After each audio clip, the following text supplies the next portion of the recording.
ఎవరైనా సరే ఆరోగ్యంగా ఉండాలంటే శుభ్రత పాటించాలి. మరి శుభ్రత కావాలంటే ఎలిం ప్రొడక్ట్స్ వాడాలి. బొటిక్స్ గురించి కూడా ఆ నంబర్ ఇంక్రీజ్ అవుతూ వస్తుంది. సో ఎలా అనిపిస్తుంది? ఒక లేబుల్ ని, ఒక బొటిక్ ని, లేదా ఒక టైలర్ షాప్ ని ఇలా అన్నిటిని కనెక్ట్ చేసే ఒక ఇన్నోవేటివ్ థాట్ తో స్టార్ట్ చేసాము. అది చాలా మంది తీసుకుంటున్నారు. ఏ బొటిక్ వాళ్ళు వాళ్ళ సెల్ఫ్ గా వాళ్ళు చేసుకుంటున్నారు. మరి మీ యాప్ లో వాళ్ళు ఎందుకు ప్రమోట్ చేసుకోవాలి? నేను ఒక బొటిక్ ఓనర్. నాకు 10 ఆర్డర్లు వచ్చాయి. ఈ రోజు ఒక మాస్టర్ వచ్చాడు, కటింగ్ చేశాడు, చేస్తున్నాడు, అయిపోయింది. మేబీ ఒక 1 వీక్ తర్వాత నాకు వర్క్ పడింది, నేను రాలేకపోయాను, వర్క్ ఆగిపోయింది. అలా కాకుండా నాకు ఒక బ్యాక్ ఎండ్ సపోర్ట్ ఉంది. ఫస్ట్ ప్రాసెస్ స్టెప్ ఈజీ అవుతుంది. ఇక్కడ బొటిక్ ఓనర్లు అందరూ చూడాల్సింది ఏంటంటే ప్రొడక్టివిటీని ఎలా ఇంప్రూవ్ చేస్తున్నాము అని. బట్ ఎంత మనము రెడీమేడ్ అనుకున్నా మనము సెల్ఫ్ గా స్టిచ్చింగ్ చేయించుకోవడం. ఎందుకు మనం రెడీమేడ్ వెళ్తున్నాం? బికాస్ దొరక్క. సో నేనేమంటున్నాను తెలుసా, ఇక్కడ రన్ టైలర్ అనే ప్లాట్ఫామ్ ఉంది. ఇక్కడ మీరు అడాప్షన్ కి మీరు రెడీగా ఉంటే మీరు గ్రో అవ్వచ్చు అని నేను చెప్పినప్పుడు వాళ్ళు తీసుకోగలిగితేనే కదా దాంట్లో విషయాన్ని చూడగలరు. సో వాళ్ళు మీ యాప్ లో ప్రమోట్ చేసుకోవాలి, వైడర్ ఆడియన్స్ రావాలి అంటే వాళ్ళు ఏం చేయాలి? ఇంకొక 30 days 35 days వరకు త్రూ కాలింగ్ నుంచి వాళ్ళని ఆన్బోర్డ్ చేస్తున్నాం. 3 steps లో ఒక బొటిక్ ఆన్బోర్డ్ అవ్వాలి అంటే ప్రాసెస్ ఏంటి? ఫస్ట్ కాల్ చేయండి, డెమో తీసుకోండి, సబ్స్క్రిప్షన్ చేసుకోండి, కస్టమర్ యాప్ లో విజిబుల్ అవ్వండి. Welcome to I dream. నా పేరు లుంబిని. మనతో పాటు లేటెస్ట్ సెన్సేషన్ అనసూయ రెడ్డి గారు ఉన్నారు. Anasuya Reddy is equal to run tailor is equal to Anasuya Reddy గారు. సో ఇక్కడ మన చుట్టూ మాత్రమే కాకుండా నేషనల్ లెవెల్లో, ఇంటర్నేషనల్ లెవెల్లో ఉన్న బొటిక్స్ కానీ, లేబుల్స్ కానీ, క్లయింట్స్ని కానీ అందరినీ కలిపి ఒక అమేజింగ్ ప్లాట్ఫామ్ని క్రియేట్ చేశారు. ఎవరితో మాట్లాడదాం, ఇంకా డీటెయిల్స్ క్లియర్గా తెలుసుకుందాం. Hello ma'am, how are you? Hi, how are you? I am good too, thank you. So last time మనం మీట్ అయినప్పుడు మనం మాట్లాడుకున్న దానికి కూడా చాలా మంచి రెస్పాన్స్ వచ్చింది. అండ్ ఆల్సో బొటిక్స్ గురించి కూడా లిటరలీ చాలా మంది అడుగుతున్నారు. అండ్ ఆల్సో మీ దగ్గర కూడా ఆ నంబర్ ఇంక్రీజ్ అవుతూ వస్తుంది. సో ఎలా అనిపిస్తుంది? యాక్చువల్లీ రెస్పాన్స్ కంటే చాలా చేంజ్ చూస్తాను నేను. సో చాలా హ్యాపీగా అనిపిస్తుంది. ఎందుకంటే రెస్పాన్స్ అంటే వస్తూ ఉంటుంది, పోతూ ఉంటుంది. బట్ ఇండస్ట్రీలో ఒక చేంజ్ తీసుకురావడం అనేది it's a very high motivative అనమాట. ఇప్పుడు ఎగ్జాంపుల్ ఒక లేబుల్ని, ఒక బొటిక్ని, లేదా ఒక టైలర్ షాప్ని ఇలా అన్నిటినీ కనెక్ట్ చేసే ఒక యాప్ని మనం ఏదైతే మార్కెట్లో ఒక ఇన్నోవేటివ్ థాట్తో స్టార్ట్ చేసామో అది చాలా మంది తీసుకుంటున్నారు. ఈవెన్ అటుపక్క కస్టమర్స్ తీసుకుంటున్నారు, and labels, boutiques and tailor shops కూడా తీసుకుంటున్నాయి. అంటే దెర్ ఇస్ ఎ నీడ్ అన్నాడు. ఓకే, సో దాన్ని అయితే మనం ఓవర్కమ్ అయిపోయాం already. So happy for that. And also food కావాలి అంటే ఇన్స్టెంట్ గా ఆన్లైన్ లో ఆర్డర్ చేస్తాం. గ్రాసరీస్ కావాలంటే ఆన్లైన్ లో ఆర్డర్ చేస్తున్నాం. ఎనీ కైండ్ ఆఫ్ సర్వీస్ కావాలనుకున్నా ఆన్లైన్ లో ఆర్డర్ చేస్తున్నాం, వాళ్ళు వస్తారు.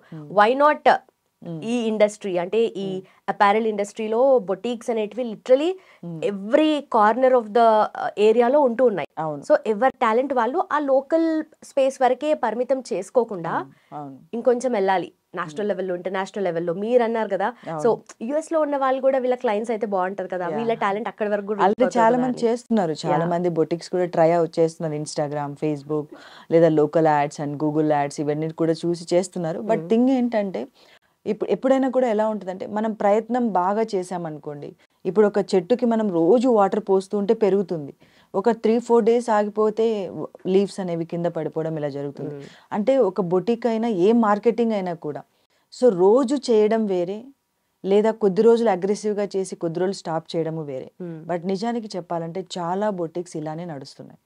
రోజు ఒకసారి బాగా ఉన్నప్పుడు ఫాస్ట్గా అన్ని ఇన్ఫ్లుయెన్సర్స్ని వాళ్ళని వీళ్ళని పిలిపించి వీడియోస్ చేస్తారు, లేదంటే గూగుల్ యాడ్స్ చేస్తారు, లేదంటే ఇన్స్టాగ్రామ్లో బూస్ట్ చేస్తారు. బట్ ఎప్పుడైతే వాళ్ళు లో అయిపోతారో, అరే ఎంత చేసినా రావట్లేదని అనగానే 1 weekలో మొత్తం పడిపోతుంది. బికాస్ బొటిక్ సిస్టమ్ అనేది everyday revenue. It's not like 1 day, 1 week, 1 month అని. అందుకే నేనేం చెప్తానంటే, సో అదే ఒక ప్లాట్ఫామ్ ఉండి మేము మార్కెటింగ్, ఇప్పుడు రెంటల్ అనేది ఒక ప్లాట్ఫామ్, అందులో బొటిక్స్ అని నా రెస్పాన్సిబిలిటీ నేను ప్రమోట్ చేయడం. అలాంటప్పుడు నా డ్యూటీ అది కదా, నేను నా పని చేస్తాను. నేనేమంటానంటే రెంటైలర్ పని రెంటైలర్ చేస్తుంది. మార్కెటింగ్ కావచ్చు, వాళ్ళకి కావాల్సిన ఫీచర్స్ కావచ్చు, వాళ్ళకి కావాల్సిన ఇన్ఫ్రాస్ట్రక్చర్ కావచ్చు, వాళ్ళకి కావాల్సిన ఏవైనా కావచ్చు, లాజిస్టిక్ సప్లై కావచ్చు, వాట్ ఎవర్ డెలివరీ సప్లై కావచ్చు, నేను చూసుకుంటాను. అప్పుడు వాళ్ళ రెస్పాన్సిబిలిటీ ఏముంటుంది? కస్టమర్కి ఫాస్ట్గా ఇవ్వడమే వాళ్ళ రెస్పాన్సిబిలిటీ ఉంటుంది. అదేవిధంగా ఇప్పుడు బొటిక్ లేబుల్స్ ఇవన్నీ కూడా ఎలా అంటే సొంతంగా అన్ని వాళ్ళు చేసుకోవడం అలవాటు పడిపోయారు. ఇప్పుడు ఎగ్జాంపుల్ ఒక కస్టమర్ వస్తుంది, ఆర్డర్ తీసుకుంటారు, మళ్ళీ వాటి లైనింగ్స్ వెళ్ళాలి, తెచ్చుకోవాలి. వాటికి ఏమైనా, ఎందుకంటే ఒక డ్రెస్ ఫినిష్ అవ్వాలంటే అందులో 4-5 యాడ్ చేయాలి. ఒక పక్క లేస్ అనో, లైనింగ్స్ అనో, లేదంటే బీడ్స్ అనో, లేదంటే సమ్ ఎంబ్రాయిడరీ వర్క్ అనో. సో ఆ గార్మెంట్ ఫినిష్ అవ్వడానికి చాలా ప్రాసెస్ ఉంది. ఈ ప్రాసెస్లో వాళ్ళకి హ్యాండ్స్ కానీ దొరకగలిగితే సో చాలా ఫాస్ట్గా గ్రో అవడానికి బాగుంటుంది. యా అంటే మీరన్నది అర్థమవుతుంది. బట్ డెఫినెట్లీ ఇప్పుడు ఏ బొటిక్ వాళ్ళు వాళ్ళ సెల్ఫ్గా వాళ్ళు చేసుకుంటున్నారు. ఎవరు వాళ్ళు వర్క్ వాళ్ళదే, సంబంధం లేదు వేరే వాళ్ళతో. వాళ్ళ క్లయింట్స్ వాళ్ళకు ఉంటారు, రొటీన్ గా వాళ్ళు చేసుకునేది. మరి మీ యాప్ లో వాళ్ళు ఎందుకు ప్రమోట్ చేసుకోవాలి? మీ యాప్ తో వాళ్ళు ఎందుకు అసోసియేట్ అవ్వాలి? Very good question. ఇప్పుడు ఎగ్జాంపుల్ నేను ఒక బొటిక్ ఓనర్, నాకు 10 ఆర్డర్లు వచ్చాయి ఈరోజు. ఒక మాస్టర్ వచ్చాడు, కటింగ్ చేశాడు, చేస్తున్నాడు, అయిపోయింది. నాకు మేబీ ఒక 1 వీక్ తర్వాత నాకు వర్క్ పడింది, నేను రాలేకపోయాను, వర్క్ ఆగిపోయింది. లేదా ఏదైనా ఒక డిజైనర్ని పెట్టామంటే ట్రాకింగ్ లేదు, ఆమె ఏం చేస్తుందో అక్కడికి వెళ్ళి వి డోంట్ నో క్లారిటీ. అలా కాకుండా నాకు ఒక బ్యాక్ ఎండ్ సపోర్ట్ ఉండి, అంటే నా మాస్టర్ ఏం చేస్తున్నాడు, నా డిజైనర్ ఏం చేస్తున్నాడు, ఒక బ్యాక్ ఎండ్ సపోర్ట్ మొత్తం కూడా టెక్నాలజీ నుంచి కానీ ఉంటే నాకు ఫస్ట్ ప్రాసెస్ స్టెప్ ఈజీ అవుతుంది.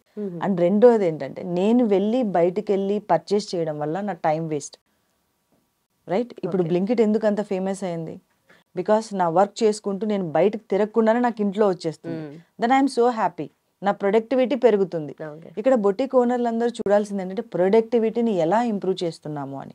అండ్ ఇప్పుడు మనము 4 సెగ్మెంట్స్ని ఇందులో యాడ్ చేస్తున్నాం. 1 వచ్చేసేసి కస్టమర్స్ని అందరిని రీచ్ అయ్యేలాగా ఒక యాప్, ఈ బొటిక్స్ అని లిస్ట్ అయి ఉంటుంది. అలానే కాకుండా మ్యాన్ పవర్ అందరూ కూడా, అంటే మన ఈ క్లాత్కి సూది దారానికి ఏదైతే సంబంధం ఉండే వ్యక్తులందరూ కూడా టైలర్స్, మాస్టర్స్, డిజైనర్స్ వీళ్ళందరూ పార్ట్నర్ యాప్లో ఉంటారు. బొటిక్ ఓనర్కి యాక్సెస్ ఈజీ. ఎందుకంటే ఇప్పుడు నాకు కన్స్ట్రక్షన్లో 10 మంది లేబర్ కావాలనుకోండి, ఒక అడ్డా మీదకి వెళ్ళి నిల్చుకుంటే నేను తెచ్చుకోగలుగుతాను. బట్ వీళ్ళు ఎక్కడున్నారో కనుక్కోవడమే చాలా కష్టం, రైట్? సో అలాంటిది ఒక యాప్లో ఉంటే ఈజీ, నా జాబ్ ఈజీ. అండ్ మూడోది ఏంటంటే నేను ఏదైతే కొనుక్కోవాలనుకుంటున్నానో, లైనింగ్స్ కావచ్చు, లేదంటే దారాలు కావచ్చు, ఏదైతే నేను ఆర్డర్ పెట్టాను అనుకోండి, సరే 1 అవర్లో రానియండి పర్లేదు, అట్లీస్ట్ నేను బయటకు వెళ్ళకుండా వస్తే నాకు ఈజీ, ఓకే, టైం సేవ్ అవుతుంది, అదొకటి. అండ్ అదే కాకుండా డెలివరీ, చాలామంది కస్టమర్స్ బొటిక్ వరకు రావడానికి టైం సరిపోదు, అందుకనే సరే ఏమి ఇస్తాంలే రెడీమేడ్కి వెళ్ళిపోదాం అనే లాజిక్లోకి వెళ్ళిపోయారు. అదే మీరు ఆ లాజిస్టిక్స్ని కూడా, అంటే మీరు ఆ డెలివరీ కూడా చేయగలిగితే, పికప్ కూడా తీసుకోగలిగితే, అప్పుడు కస్టమర్లు అనేది మీ దగ్గరికి రావడం ఎక్కువ ఉంటుంది. ఓకే, బట్ ఎంత మనము రెడీమేడ్ అనుకున్నా మనము సెల్ఫ్గా స్టిచ్చింగ్ చేయించుకోవడమా, కస్టమైజ్ చేసుకోవడం. ఎందుకు మనం రెడీమేడ్ వెళ్తున్నాం? బికాస్ దొరక్క, అందుబాటులో లేక, అండ్ మనం వెళ్ళి నిల్చొని ఈ ట్రాఫిక్ చూస్తున్నాం కదా, రోజు రోజుకి సిటీస్లో ట్రాఫిక్ పెరిగిపోతుంది. ఒక బ్లౌజ్ ఏమో 800 700 ఉంది, మనం మార్నింగ్ కార్ వేసుకొని దాన్ని రెడీ అవ్వాలంటే పిల్లల్ని ముందే స్కూల్కి పంపించి ఒక డే యుద్ధమే చేయాలి, ఒక బొట్టికి వెళ్ళి ఒక బ్లౌజ్ కుట్టించుకోవాలి. అలా కాకుండా సో ఇలా వస్తే ఈజీ, ఇలా చిటికేస్తే రావడం చేయడమే నా డ్రీమ్. సో చాలా మంది బొటిక్స్ వాళ్ళు మీతో అసోసియేట్ అవుతున్నారు, మీ యాప్ లో లిటరలీ అందరు కూడా లిస్ట్ అవుతూ ఉన్నారు. సో దీంట్లో కంపేర్ చేస్తే ఒక చిన్న ఏరియాలో ఉన్న బొటిక్ ఉంది, అట్ ద సేమ్ టైం పెద్ద పెద్ద డిజైనర్స్ కానీ లేబుల్స్ కానీ అవి కూడా అసోసియేట్ అవుతున్నాయి. సో వీళ్ళ మధ్యలో కాంపిటీషన్ ఉంటది కదా, పెద్ద లార్జ్ రీటైలర్స్ కి అండ్ చిన్న బొటిక్స్ కి మధ్యలో. ఇక్కడ చిన్నది పెద్దదని ఏముండదు. ఇప్పుడు ఎగ్జాంపుల్, ఇప్పుడు నా టమ్మీకి ఎంత హంగ్రీనో నేను అంతే తింటాను, అంతకంటే ఎక్కువ తిన్నా కూడా సరిపోదు. కానీ మనీ విషయంలో వచ్చేయాలకి ఎంత ఎక్కువ వస్తే అంత బాగా గ్రో అవుతాం. చిన్నది పెద్దదని ఏం లేదు. కానీ ఇక్కడ మెయిన్ ఏంటంటే ఎవరు టెక్నాలజీని అడాప్ట్ చేసుకుంటున్నారు, ఎవరు అడాప్ట్ చేసుకోవట్లేదు అనేది ఇంపార్టెంట్. ఎవరైతే అడాప్ట్ చేసుకున్న వాళ్ళందరూ తెలివిగా చాలా జాగ్రత్తగా మార్కెట్లో వెళ్తున్నారు, ఎవరైతే అడాప్ట్ చేసుకోవట్లేదో స్టిల్ అలా ఓల్డ్ వేస్లోనే వెళ్తున్నారు. నేనేమంటానంటే ఆల్రెడీ చాలా కాన్సెప్ట్ ప్రూవ్ చేశాయి ఆల్రెడీ. అర్బన్ క్లాప్ లాంటి వాళ్ళు కావచ్చు, Ola, Uber, Swiggy, Zomato, and రీసెంట్గా చాలా ఓయో అనే వాళ్ళు కూడా చాలా ఆర్గనైజ్ చేశాయి హోటల్ ఇండస్ట్రీని. అండ్ ఈ విధంగా అన్ఆర్గనైజ్డ్ ఉన్న వాటిని అన్నిటి కూడా అయిపోయింది కాబట్టి so why not a boutique and label industry అనేది నా థాట్. ఓకే, మీరు అన్నట్టుగా ఈ బొటిక్ ఇండస్ట్రీని ఒక మంచి ప్లాట్ఫామ్ క్రియేట్ చేసి ఆర్గనైజ్ చేద్దామని అనుకుంటున్నారు. Single platform for anything.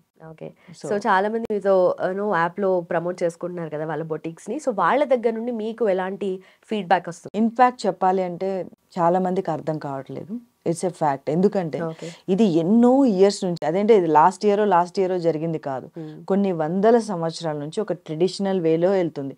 Even Manish Malhotra, bigger labels and వీళ్ళు కూడా ఓల్డర్ ట్రెడిషనల్ వే, ఒక ప్రొడక్షన్ హౌస్, కొంతమంది clients, tailors, masters in house, వాళ్ళకి ఫుడ్ పెట్టడం, కాఫీలు ఇవ్వడం, టీలు ఇవ్వడం, వాళ్ళు వెళ్ళిపోతే ఇంకొకరిని ఇదే జరుగుతుంది. ఈ ఓల్డ్ వే నుంచి వీళ్ళని తీసుకురావడం అనేది it's a bigger challenge. Maybe కొంచెం టైం పట్టచ్చు, బట్ దే విల్ అండర్స్టాండ్. ఎందుకంటే నేను ఒక బొటిక్ ఓనర్గా నేనేం ఆలోచిస్తానంటే నా టైలర్ ఇక్కడ ఉంటేనే బాగా కుడతాడు, ఒకవేళ వెళ్తే మళ్ళీ వస్తాడో రాడో డౌట్. ఈ క్వశ్చన్స్ ఏమవుతుందంటే వాళ్ళని డిపెండెన్సీని క్రియేట్ చేస్తుంది. అండ్ ఇన్ఫాక్ట్ చెప్పాలంటే నరకం కూడా. వస్తాదో రాదో అని తెలియకుండా వెయిట్ చేయడం అనేది లైఫ్లో చాలా పెద్ద టాస్క్. ఈవెన్ మేము కూడా చూస్తున్నాం రన్ టైలర్లో చాలా మంది tailors on the spot tea తాగేసి వస్తామని వెళ్ళిపోయిన వాళ్ళు కొన్ని వందల మంది. మళ్ళీ రారు ఇంకా. నేను అనుకుంటాను ఇంకా టీ తాగుతూనే ఉన్నారని. నేను ఇలా నవ్వగలుగుతున్నానంటే ద రీజన్ నాకు డిపెండెన్సీ లేదు అని. అలా ప్రతి ఒక్క బొటిక్ ఓనర్లో స్మైల్ చూడాలనేదే నా లక్ష్యం. ఎందుకంటే ఆక్యుపై అయిపోయారు కస్టమర్స్ అని, డిజైన్స్ అని, టైలర్స్ అని, మాస్టర్. ఒక్కసారి బద్దలు కొట్టుకొని బయటికి రండి. బయట ప్రపంచం ఎంతో అడ్వాన్స్డ్ అయింది. ప్రతి ఒక్కటి కూడా ఇంటికి వస్తుంది. ప్రతి ఒక్కటి కూడా మనకి ఈవెన్ ఇంక్లూడ్ లేబర్ కావచ్చు, సర్వీస్ కావచ్చు, వాట్ ఎవర్. లేబర్ అంటే నన్ను తక్కువగా అనుకోకండి, ఎందుకంటే ఆ సర్వీస్ ఇండస్ట్రీలో ఉంటారు కాబట్టి any kind of workers. But కానీ ఎందుకు మనం అడాప్షన్కి రెడీగా లేనప్పుడు ఎంత పెద్ద డెస్టినీ క్రియేషన్ వచ్చినా కూడా we cannot do something. Okay, మీరు చెప్పిన ఈ ఓవరాల్ థింగ్ లో మీరు అడ్వాన్స్ గా దాన్ని తీసుకెళ్దాం అనుకుంటున్నారు, బట్ అందరూ ఓల్డ్ వేస్ లోనే వెళ్తున్నారు. మరి మీరు అక్కడ ఆ గ్యాప్ ఎట్లా ఫిల్ చేస్తారు? That's a bigger challenge. So ఆ టెక్నాలజీని అర్థం చేయించడము, వాళ్ళతో బొటిక్స్ అనేటివి మీ దగ్గరికి ఆన్ బోర్డ్ అవ్వడము, వాళ్ళు అర్థం చేసుకోవడము, వాళ్ళు యూజ్ చేయడము, క్లయింట్స్ వరకు రీచ్ అవ్వడము, ఇట్స్ అ బిగ్ ప్రాసెస్ కదా. సో నాకు నా ఫ్రెండ్కి ఒక సన్ ఉన్నాడు అనమాట. ఓకే, వాడికి ఏంటంటే పెద్దగా టైప్ చేయడం ఇవన్నీ రాదు. తనకి ఏమైనా స్టోరీస్ కానీ ఏమైనా వినాలనుకోండి, సింప్లీగా యూట్యూబ్ ఓపెన్ చేస్తాడు, లేదంటే గూగుల్ ఓపెన్ చేస్తాడు, స్పీకర్ ఆన్ చేసి నేను ఏదో ఒకటి చెప్తాడు, నేను డోరామ్యాన్ వీడియోస్ అని జస్ట్ చెప్తాడు అంతే స్పీకర్. సో అంటే నేనేమంటానంటే ఒక ప్రయత్నానికి లాంగ్వేజ్ కానీ ఏది పెద్ద బ్యారియర్ కాదు. ఫస్ట్ ఆ ప్రయత్నానికి మనం రెడీగా ఉన్నామా లేదా, అంటే ఆ మైండ్లో ఆలోచన ఉందా లేదా. ఫస్ట్ ఆ పిల్లోడికి ఆలోచన రాలేదనుకో, అక్కడ స్పీకర్ ఉంది నేను మాట్లాడగలను అని, ఇట్ వోంట్ పాసిబుల్. సో నేనేమంటున్నాను తెలుసా, ఇక్కడ రన్ టైలర్ అనే ప్లాట్ఫామ్ ఉంది. ఇక్కడ మీరు అడాప్షన్కి మీరు రెడీగా ఉంటే మీరు గ్రో అవ్వచ్చు అని నేను చెప్పినప్పుడు వాళ్ళు తీసుకోగలిగితేనే కదా దాంట్లో విషయాన్ని చూడగలరు. నేను అసలు దాని వైపే చూడకుండా ఉంటే ఎలా గ్రో అవుతారు, రైట్? సో నేను అందుకే ఏమంటానంటే ప్రతి ఒక్కరు కూడా ఒక బిజినెస్ని ఆర్గనైజ్గా చేయడము, అన్ఆర్గనైజ్డ్గా చేయడం మ్యాటర్ కాదు. ఎందులో మనం వెళ్తున్నాం అనేది ఇంపార్టెంట్. మన టార్గెట్ ఆడియన్స్ ఎక్కడున్నారు, వాళ్ళని మనం రీచ్ అవ్వాలనా లేదంటే వాళ్ళు మనల్ని రీచ్ అవ్వాలనా, క్వశ్చన్ మార్క్. నేనంటాను వాళ్ళే మనల్ని రీచ్ అవ్వాలని. బ్లింకిట్ కానీ ఓలా ఊబర్ కానీ కస్టమర్ని రీచ్ అవ్వలేదు. ఏదైతే పెయిన్ పాయింట్ ఉందో ఒక టెక్నాలజీలో పెట్టింది, కస్టమర్సే ఇక్కడికి రీచ్ అవుతుంది. నీడ్, ఆ నీడ్ని మనం క్రియేట్ చేయగలిగితే వీఆర్ సక్సెస్. ఆ నీడ్ ఆల్రెడీ మార్కెట్లో బొటిక్ ఇండస్ట్రీస్కి అయితే భయంకరమైన నీడ్ ఉంది. ప్రతి ఒక్క కస్టమర్ సఫికేషన్ అవుతున్నారు. చిన్న చిన్న ఆల్టరేషన్ నుంచి ఒక పెద్ద పెద్ద అవుట్ఫిట్, ఒక వెడ్డింగ్ అవుట్ఫిట్ వరకు కూడా కస్టమర్ సఫికేషన్ అనేది మార్కెట్లో ఉంది. అండ్ ప్రైజెస్లో కావచ్చు, క్వాలిటీలో కావచ్చు, ఫినిషింగ్ కావచ్చు, ఇలా చాలా బ్యారిగేట్స్ ఉన్నాయి. వీటన్నిటిని దాటి నేనేమంటానంటే ఫస్ట్ ఒక ప్లాట్ఫామ్కి రండి, మీ కస్టమర్స్ని రీచ్ పెంచుకోండి. సో మెల్లిమెల్లిగా మీ బిజినెస్ని మార్కెటింగ్ స్ట్రాటజీస్తో గ్రో చేసుకోండి. ఓకే, సో నాకేమనిపిస్తుంది అంటే, నాకు తెలిసిన ఒక బొటిక్ ఉంది, నేను రెగ్యులర్గా అక్కడికే వెళ్తాను, అక్కడే స్టిచ్ చేయించుకుంటాను. వాళ్ళ స్టిచ్చింగ్ కానీ, వాళ్ళ యూజ్ చేసే మెటీరియల్ కానీ, ఆర్ ఆన్ టైంలో ఇవ్వడం కానీ ఎవ్రీథింగ్ పర్ఫెక్ట్ ఉంటుంది. సో వాళ్ళకి ఏంటంటే ఆ ఏరియాలో వాళ్ళకి మాత్రమే ఉంది సర్కిల్. సో తెలిసిన వాళ్ళు, ఇప్పుడు నేనే రెగ్యులర్ కస్టమర్, అట్లా నా ఫ్రెండ్స్ చాలా మంది ఉన్నారు. ఆ ఓన్లీ ఏరియా వరకే వాళ్ళు పరిమితము. సో వాళ్ళు మీ యాప్లో ప్రమోట్ చేసుకోవాలి, సో కొంచెం వైడర్ రీచ్ రావాలి, వైడర్ ఆడియన్స్ రావాలి అంటే వాళ్ళు ఏం చేయాలి? స్టెప్ బై స్టెప్ చెప్తే సో దట్ అందరికి క్లియర్ గా ఉంటుంది, బెటర్ ఉంటుంది. ఇప్పుడైతే ప్రెసెంట్ ఇంకొక 30 days 35 days వరకు త్రూ కాలింగ్ నుంచి వాళ్ళని ఆన్బోర్డ్ చేస్తున్నాము. సో ఈ నెంబర్ డిస్ప్లే ఉంటుంది కాబట్టి కాల్ చేస్తే మేము వాళ్ళకి డెమో ఇచ్చేసిన తర్వాత దెన్ ఆ సబ్స్క్రిప్షన్ ప్లాన్ ఏదైతే ఉందో అది పే చేసిన వెంటనే వాళ్ళకి ఆన్బోర్డ్ అనేది జరుగుతుంది. అండ్ వెరీ సూన్ ఆటోమేట్ చేస్తున్నాం. బొటిక్ అంతకు బొటిక్ మాత్రం ఆన్బోర్డ్ అయిపోవచ్చు, వాళ్ళు కస్టమర్ యాప్లోకి విజిబిలిటీ అవ్వచ్చు, అండ్ డేటాని కూడా వాళ్ళు ఎంట్రీ చేసుకోవచ్చు. We're making it automation. ఎందుకంటే ఎవ్రీడే హ్యూజ్ కాల్స్, మేము అలా డెమోస్ చేస్తూ చాలా టైం వేస్ట్ చేయకూడదు కాబట్టి so we're making it automate system. And boutique ఓనర్స్కి కానీ లేబుల్స్కి ఎస్పెషల్లీ చాలామంది డిజైనర్స్ చాలా ఎంతో ఇష్టంతో ఫ్యాషన్ డిజైనింగ్ కోర్స్ చేసి ఒక లేబుల్ కానీ, ఒక బొటిక్ కానీ, డిజైనర్ స్టూడియో కానీ చేసుకుంటున్నారు. అంటే నేనేమంటానంటే ఒక చిన్న టైలర్ షాపు అదే చేస్తుంది, చదువుకున్న డిజైనర్ అలానే చేస్తుంది. There is no difference. అలా కాకుండా చేంజ్ తీసుకోగలిగితే డెఫినెట్లీ సక్సెస్ గ్యారంటీ. అండ్ ఇంకొక విషయం ఏంటంటే యుఎస్ మొత్తం అండ్ ఇండియా మీదనే డిపెండ్ అయింది ప్రతి దాంట్లో కూడా. వ్యవసాయం దగ్గర నుంచి, ఫుడ్ నుంచి, ఈచ్ అండ్ ఎవ్రీథింగ్ ఇండియా నుంచే వెళ్ళాలి. అలానే యుఎస్లో ఉన్న వాళ్ళందరూ ఇక్కడే షాపింగ్ చేస్తున్నారు, బుటిక్స్లలో, ఇన్స్టాగ్రామ్లలో. కాబట్టి వాళ్ళకి రీచ్ కూడా చాలా ఈజీ. ఓకే, అలా చేసుకోవచ్చు. అండ్ ఫైనలీ 3 స్టెప్స్లో ఒక బొటీక్ ఆన్ బోర్డ్ అవ్వాలి అంటే ప్రాసెస్ ఏంటి?